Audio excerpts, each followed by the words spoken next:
Good afternoon, everyone. Thank you for being here.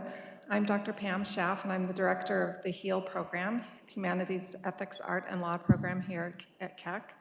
And today's event continues our tradition of aligning the work of artist-patients with the core medical school curriculum. And we do this to foster enhanced understanding between patients and future health professionals. Today, I'm very pleased to introduce our host for today's conversation, Anna Stump. She is an award-winning artist and arts educator living in 29 Palms and Los Angeles. She earned her bachelor's degree at Occidental and her Master of Fine Arts at San Diego State University. She's the founder of the San Diego Feminist Group and one half of the painting collaboration team Hill and Stump. She's co-owner of the Moon Huts, photography and video studio in Los Angeles, and is currently developing the Desert Dairy Artist Residency and Mojave Land to serve artists and the public in the high desert outside of Joshua Tree. She says, and I quote, "My work as a painter, performance artist, and curator is intimately connected. Interest in body politics, feminism, and physicality is grounded in community building and education, which I challenge personally by cultural risk-taking. My job is to both please and provoke." So I can't think of any better person to host today's conversation. And I'll turn things over to Anna, who will introduce our artist. Thank you. Hi, everybody. Anna. I'm really pleased to be here. Ted, my partner, is normally here. I have his silver boots, if you haven't noticed. We're both doing the silver boot thing, so you can pretend like I'm Ted. I'm very pleased to be having a conversation with my friend, Adeola. Adeola Davies-Aiyeloja. How do you say your last name? Aiyeloja. Okay. Is a versatile and accomplished multidisciplinary artist, seamlessly blending various media to create captivating visual experiences through the harmonious interplay of colors and forms. A passionate advocate for raising awareness about menopause, Adeola is dedicated to amplifying conversations around this often overlooked stage of life. So, you are a painter. She works in figurative abstraction, and this project is a bit of a departure for you. Would you like to introduce the project a little bit? Oh, yes. This project, the Menopause Art, well, first of all, thank you for the introduction. Also, thank you, Ted, and thank you, Keck School of Medicine, for giving us this platform and this opportunity to showcase menopause, because it's one of those things that's not talked enough about. So the Menopause Project is a departure from what I normally do. My background is also in printmaking, and the process that we use in amplifying menopause is cyanotype. Now, cyanotype is a form of photo printing process where you expose imagery and using ultraviolet light, sunlight, to develop it and then have that. It was a process that's easy because when the women gather outside, it provides that platform of conversation. As they're waiting for their pieces to develop, they are talking more about their experiences, their story, their personal things, and more sharing. Because while they were building the plate to take outside, they focus on that. But once outside, it also kind of creates that moment of opportunity to share more of each individual, and everyone's learning from each other. And hopefully there's takeaway from that. So the Menopause Project started, I'm gonna backtrack a little bit. I am of a menopausal age, and my personal experience is what kind of drove me and what gave me the passion to feel that we need to talk more about it. When I was at that beginning stage of menopause, it wasn't talked about by my doctor. And also, when you hear the word menopause, you immediately think of hot flashes. Okay, that is what people think. Oh, menopause, you have enough flash. But menopause is more than hot flash, and it's more than one size fits all. So, but I had this very naive notion at that time. Every time I think about it, kind of, I have to giggle a little bit. So I've generally been a very cold person, which means temperature. I was born in a temperature, humid temperature, so anything that drops below 60, I'm always shaking. So I'm like, well, I'm always cold, so no problem. So menopause, hot flash, well, when hot flash comes around, my body's just going to counteract it and balances up so then I won't be cold anymore. That was the notion I had in my head for a little while, before pre-menopause. And I went along with that because no one really sat you down and said, look, these are some of the things to expect. So when menopause actually paid me a visit, it was a rude awakening because I was just sitting like this and started feeling this heat radiate from the back of my neck. And I was like, oh, is there a heater or something behind me? Did I leave the heater on? And I turned around, and there was nothing there. And I'm like, okay, that's weird. And then it kept getting hotter and hotter, and it kept radiating more and more to the front. And then the next thing, I'm dripping. And I'm like, how come? I think this is what they call hot flash. I think this is menopause. But why is my body not reacting? Why is it not counteracting? And I realized that it's more than just that. The inner hot flash that you feel is not the same thing. But why did I have that kind of thinking? Because if it was really something discussed and conversations been had, and doctors in the medical field talked about it, when you go in and says, you're getting close to that age, these are some of the things you need to think about, watch out for. Maybe I wouldn't have that naive notion in my head. I would have thought differently. And then I started to reach out to people that I know, like, this weird feeling and things like that is happening to me, and they're like, oh yeah, you're going to menopause. That's the beginning stage of all flashes. And that really made me think, if I felt that way, there's millions of women that are probably feeling that way, that are not talked about. And as I engage other women, I find out that no one talks about it. Oh, menopause. Shh. It's not only doctors, it's our mothers didn't explain anything to us, our grandmothers. Popular culture doesn't talk about menopause the way they talk about puberty. Puberty Yes. is this joyful thing that's depicted in movies and TV, but nothing about menopause. Yes, that is so true. My mom never talked to me about menopause. My sisters never talked to me about menopause. So, it's one of those things where you have to go out beyond, and it should not be. So after going through that, it became more of a passion for me to kind of keep the conversation going. So when I had opportunity to have a solo show, I decided the focus of the solo show is going to be on menopause. And the show was called Unexpected Expectations of Menopause. And while I was working in creating work for this exhibition, and I kept thinking, wait a minute, yeah, I'm telling my own story, but there are other people. So I started to reach out to other women and ask them to share their story. And was I surprised of the different stories that were shared. It was pretty much this long, from no symptoms to being to hell and back. And that's why we need to talk about it, so that people know. You don't know where you're going to fall into that spectrum.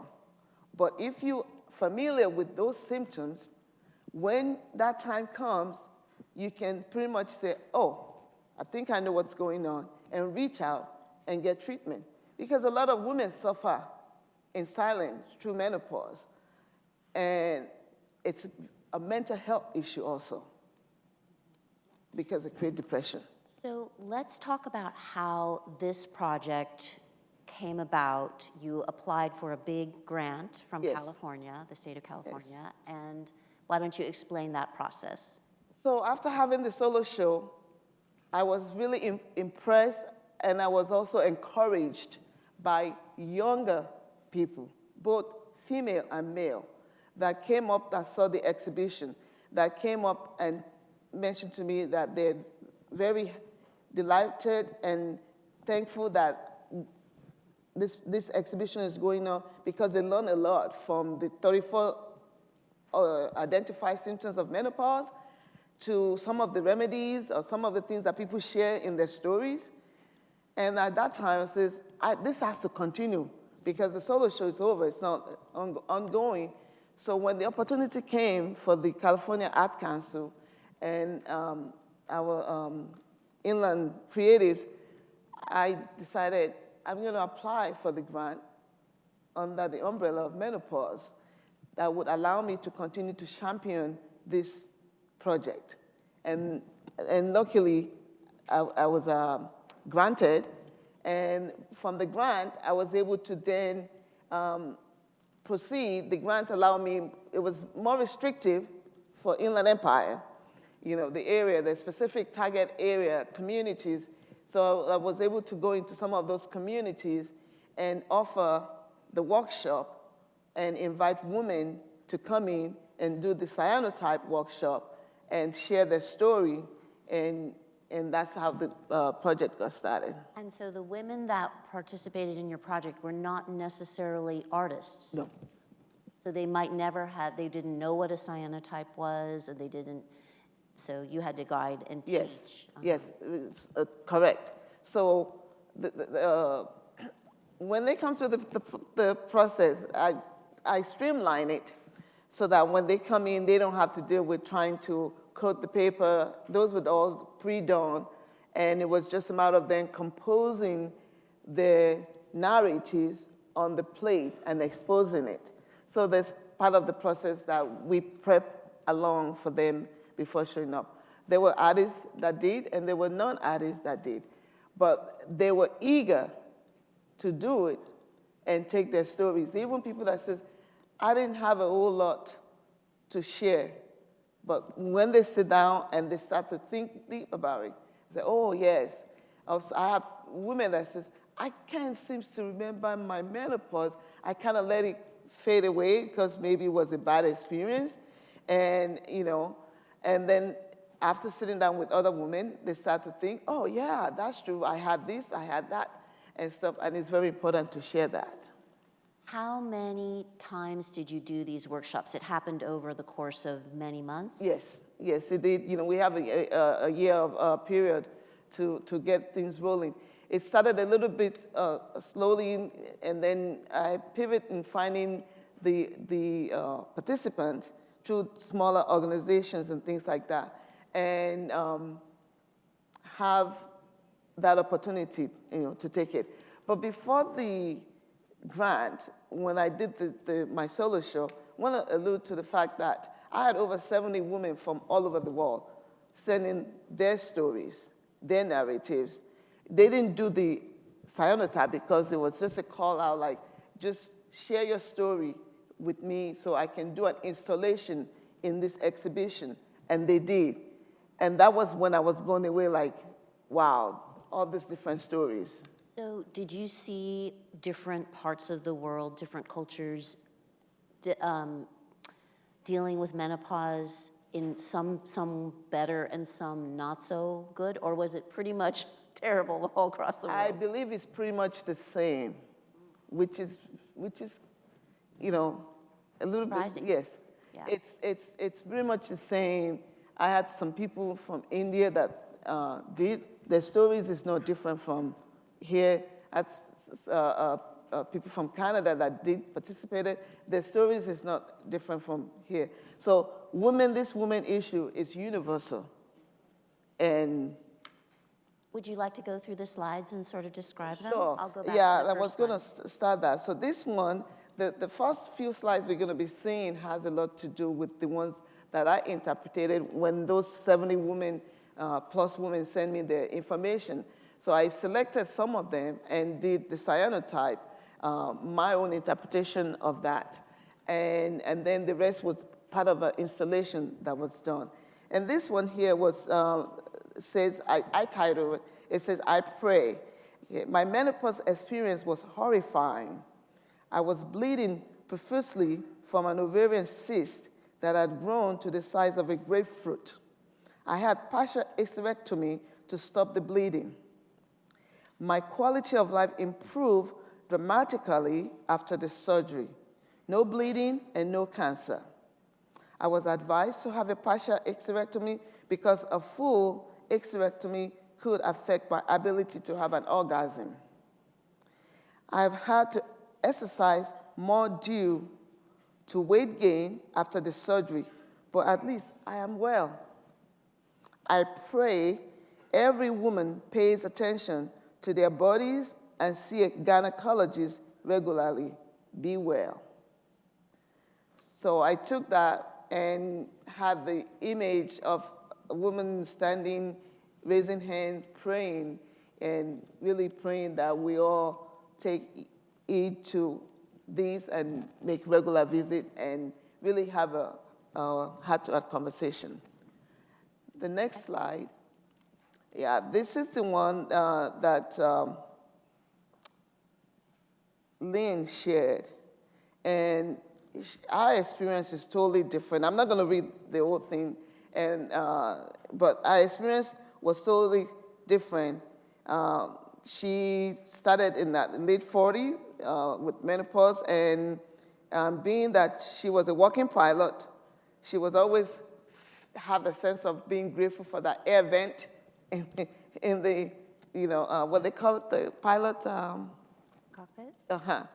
So when she started, she just looked, really increased the vent. But she also alluded to this part is the one that I wanted to share. The doors to the world of the wild self are few but precious. If you have a deep scar, that is a door. If you have an old story, that is a door. If you love the sky and the water so much you almost cannot bear it, that is a door. If you yearn for a deeper life, a full life, a sane life, that is the door. And that's she quoted this with the woman who run with the white wolves, myths and stories of white women. So it seems that some women use menopause as kind of spiritual breakthrough. Can you talk about that? Did you have other stories of that? Yeah, people, from the different stories, one of the common things is reflection, especially the ones that have been through it, not the peri ones, but the ones that either they're full-blown or past it, and it's the reflection of how it makes them deep within themselves, how they try to find themselves, because a lot of time, most did not understand what was going on. And friends, family start to allude, like, something's wrong with you, and stuff like that. You need to go check yourself out. And then the sisters that have been through menopause are the ones that said, look, you're going through menopause. Because if you're 50 plus, they look at your behavior and they're familiar with you, like, you're not that before, And there was one that shared with me about how I walk, people just kind of looking at it funny, and then nobody wants to deal with her. Like, she started feeling depressed, like, nobody liked me at work. She was like the life of the work before, and all of a sudden now, nobody wants to, because her behavior changed, and she didn't realize it. So she kept going, and finally, somebody took the guts to say, look, we love you, but you've been mean, you've been this, you've been that, and we don't know why, and you need to. And she's like, I have? No. And then she also, at home, she will find herself get up in the middle of the night and start eating ice cream, finish all ice cream, and the children walked in and said, Mom, what are you doing? I don't know, and stuff. And then all those things with little symptoms. And eventually she went for treatment, Yeah. and that helped. Yeah, I mean, I was talking to Adeola before about how my own mother, when the kids were away from college, we'd come home, and we would not know, would we get the nice mom or the crazy, batshit crazy mom who was really angry, and we did not understand that it must have been menopause, because later on things calmed down, but it was a rocky 10 years, and so. Menopause, for a lot of times, it feels like a loss. It feels like a loss of femininity. It feels like a lot, one of the things that seems like it wouldn't matter that much, but your flexibility, your bodily flexibility goes away. Like, oh, I used to be able to bend down easily and pick these things up, and it's like, that's another thing that you lose with menopause. Because we're aging. Yeah. And because we're aging, they associate some of the symptoms with just aging. And there ought to be a way to differentiate that it's not just aging and look deeper than that. And a lot of people deal with that state of depression. A lot of people deal with that state of anger. A lot of people deal with that state of anxiety. A lot of people deal with sleepless night. All of those things needs to be looked at instead of saying, oh, it's just aging.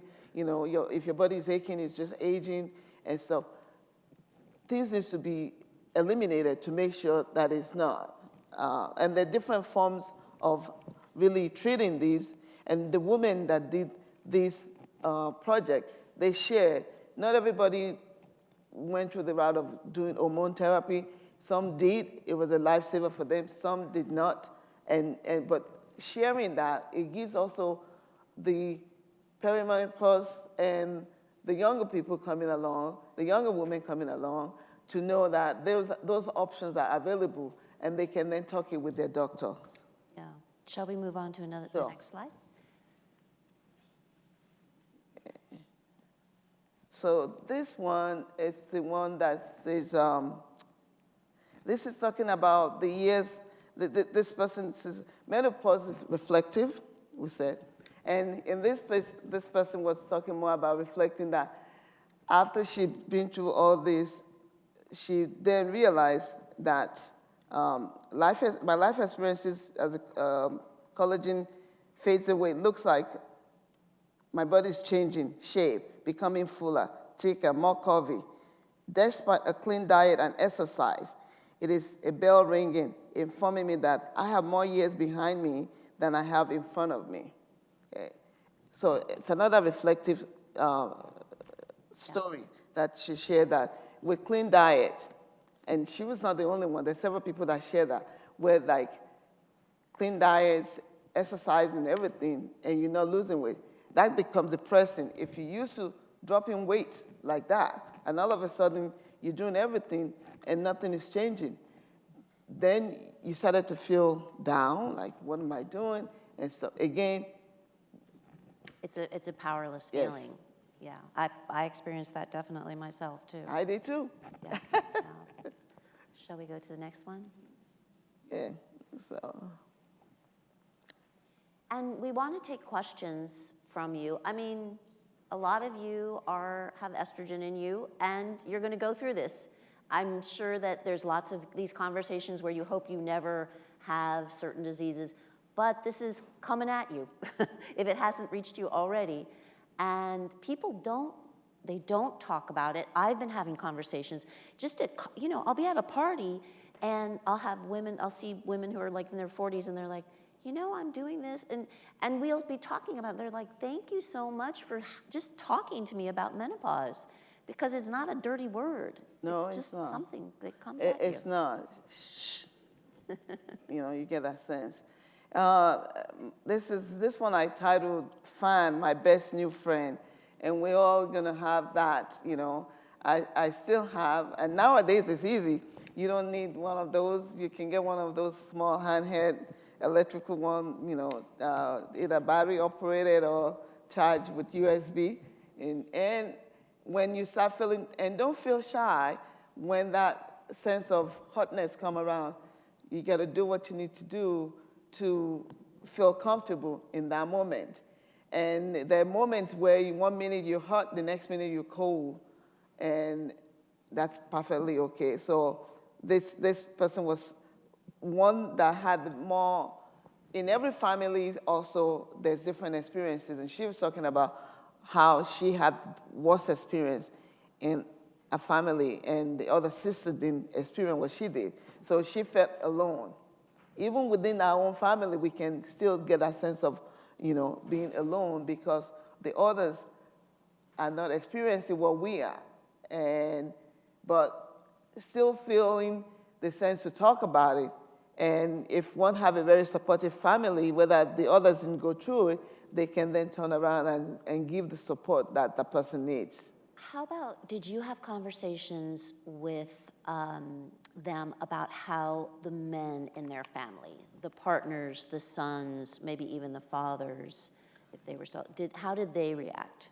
The ones that I have conversation with, a lot of them when they wrote,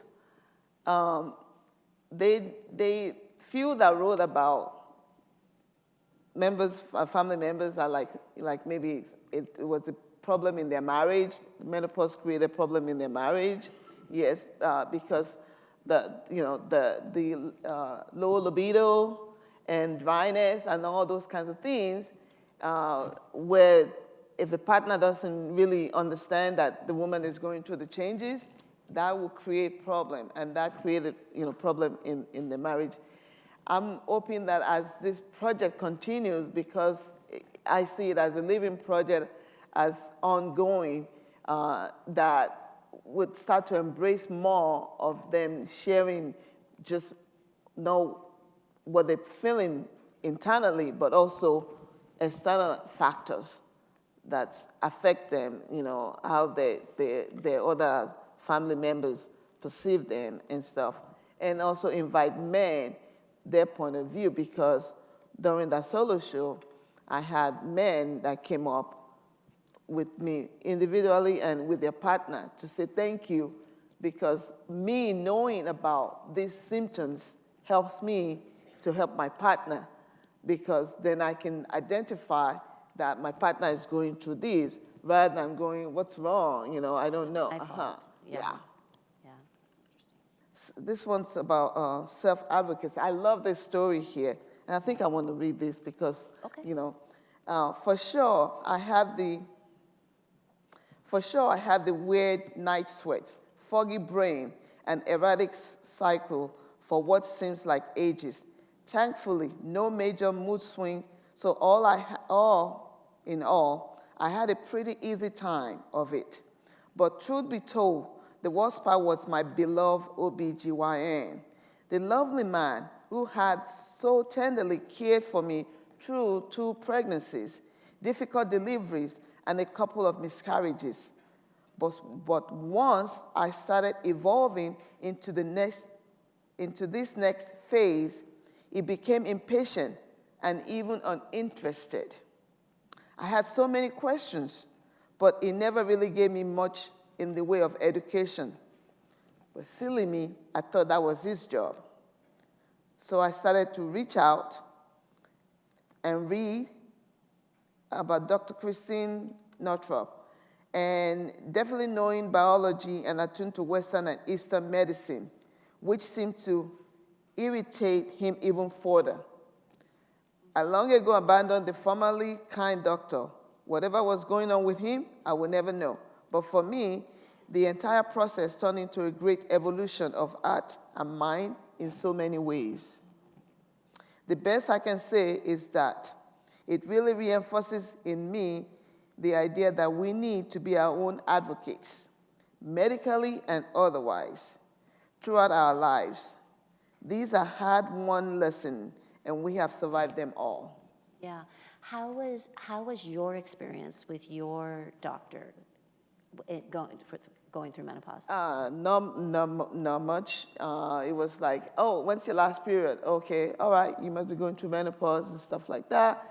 I was the one that went in like, I need stuff, that I'm dealing with and stuff like that. Okay, and I opted not to do the HRT, and still being told of other things to do and stuff like that, he wasn't much of help.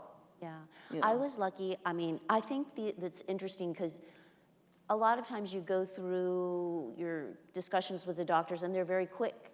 But these menopause discussions, they're not quick.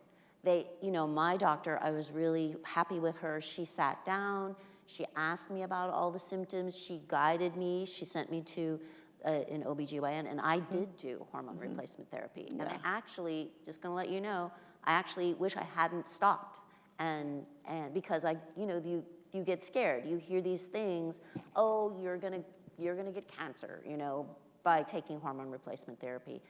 But I told my doctor, I actually am going to kill somebody on the freeway because I cannot sleep because I had such bad hot flashes that I was only sleeping a couple hours every day, every night. And it was terrible. And so when I finally did get on the hormones, it helped tremendously. And now I wish that I had not stopped it. So, but these are conversations that take time with your doctors. And I'm grateful that my doctor was able to spend the time with me. Yeah, it's interesting. Shall we go on to the next slide? Sure. And definitely we can take questions or comments from the audience. If you have anything you'd like to say. We don't have a medical doctor. Yeah. I was wondering if you have any book recommendations, whether they're informational or memoirs, or just like collections of stories. Oh, wonderful. Thanks for asking that question. We were going to share that. So there is a book. I just published the book, which has a lot of the stories. It has a lot of this artwork in there. And you can find it. It just dropped. It's self-published, but it just dropped yesterday on Amazon. And so if you just look at for that title, and you get to see the stories, and you get to see the ones that didn't do art, but their stories, those 70 plus people, their stories is in the book, along with the artwork and their story and my interpretation. Yeah.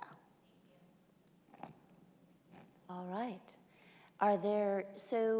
Some of the images have no text on them. These are from some of the women Yes. who And participated. and like you had asked earlier, the women that were in, they were not necessarily artists. They were just regular people that wanted to share their story. So they took things with nature, like in this particular one, we had different things. And then they look at those 34 symptoms and see which of the symptoms that they personally experience. Okay. And then they use it to compose their plate and then expose it. So as we look through here, this was sharing, and I think she shared some. Let me get to that page. It's loaded slowly. But anyway, she shared some of the symptoms that she experienced, and feels like she's like a flower or leaves, or maybe the sense of it. So they look at things, and I can't really, I can see better now. So she's talked about she have hot flashes and soaking wet. She has lower abdominal pain, night sweat, muscle cramp, dry skin, vagina dryness, and painful sex. Those are some of the symptoms that she experienced and wanted to use that, and then use this as a natural remedy, with the plant-based and things like that. Was in some of the stencils that they use is to indicate that the state of mind, where foggy and things like that. So you see that. Yeah, I mean, we haven't talked about that, the brain fog, the loss of, you're reaching for words and you start thinking, oh my God, I'm getting dementia. At 47, I'm getting dementia, And it's not, it's menopause, but it's scary. Yeah, it is. And again, that they don't think, and we start also associating it with other diseases like, I'm in my 60s, and it's like now it's like, am I having, dementia, those kind of, brain fogs, like, oh, 1 minute, I don't know, but I have to tell myself, I still remember things. It's not like I'm totally spaced out or things like that. So it must be that brain fog with changes in the body, with menopause. Yeah, so this one, she, and you can always tell, so I'm gonna kind of, this person is an artist, so she was more precise in how she wants to share stories, and she created her own stencil and had that because that was reflective. That was supposed to be a mom,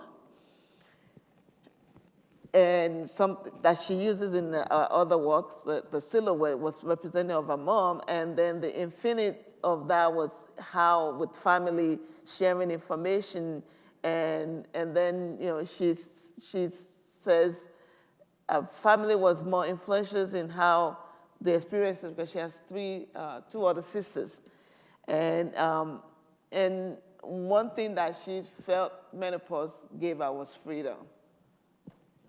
Yeah. That's nice.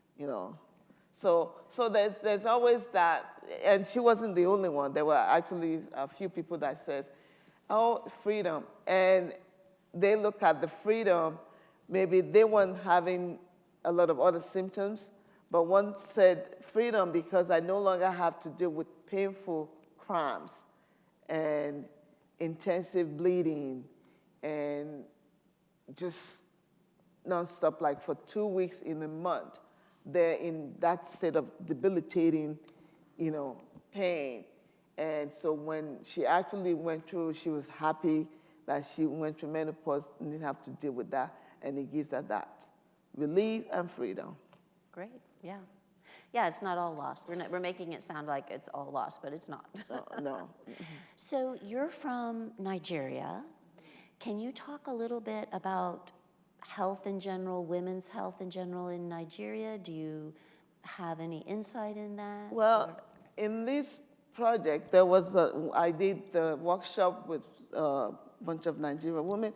Like I said, their stories is not different from others, where they share the same about. They might be a little bit culturally different, but it's still the same. My experience was so bizarre and embarrassing. This is one of the doctors that was sharing that. I had a pH change down below, and I thought I had a yeast infection. And she's a doctor, medical doctor, in different area of field. Thank God my aunt, who was a retired nurse, told me about my symptoms I should expect.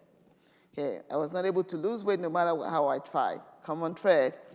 The sudden hot flashes in California summer was so uncomfortable. The muscle aches, joint pain, and tingling extremity was worse than my 80-year-old mom's. Last week, I even had a toothache, gum inflammation, mild depression, and loss of interest in things that used to give me joy. It is getting better with exercise and vitamins and discussing with people who went and going through menopause. Again, open conversation, talking about it, help, along with prescribed medication and other remedies. Do we have any other questions or comments or?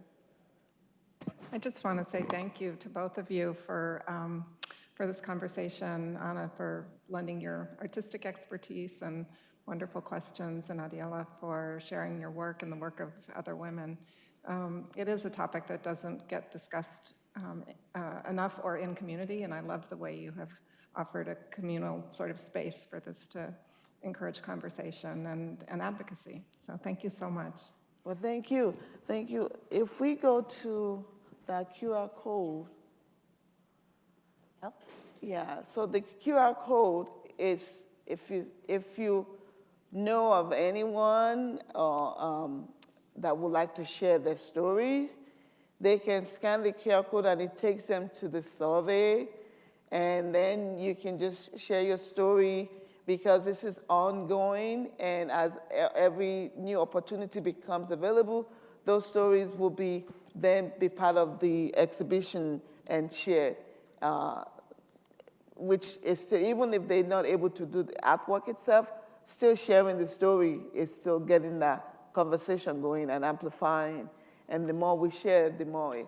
And any organization that wants to do workshop with things I've done when I did with the Moreno Valley School District College, not school district, Moreno Valley College, it was, the professor was brilliant because she's like, I'm gonna get our staff to participate.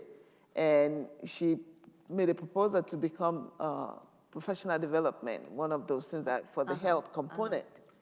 And so they were all willing to come because now they get that benefit. So any organization that wants to.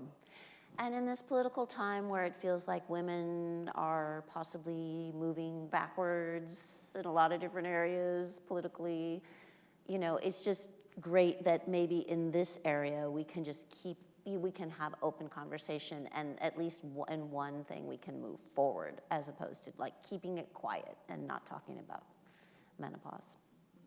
So anyway, well, thank you very much. Thank you.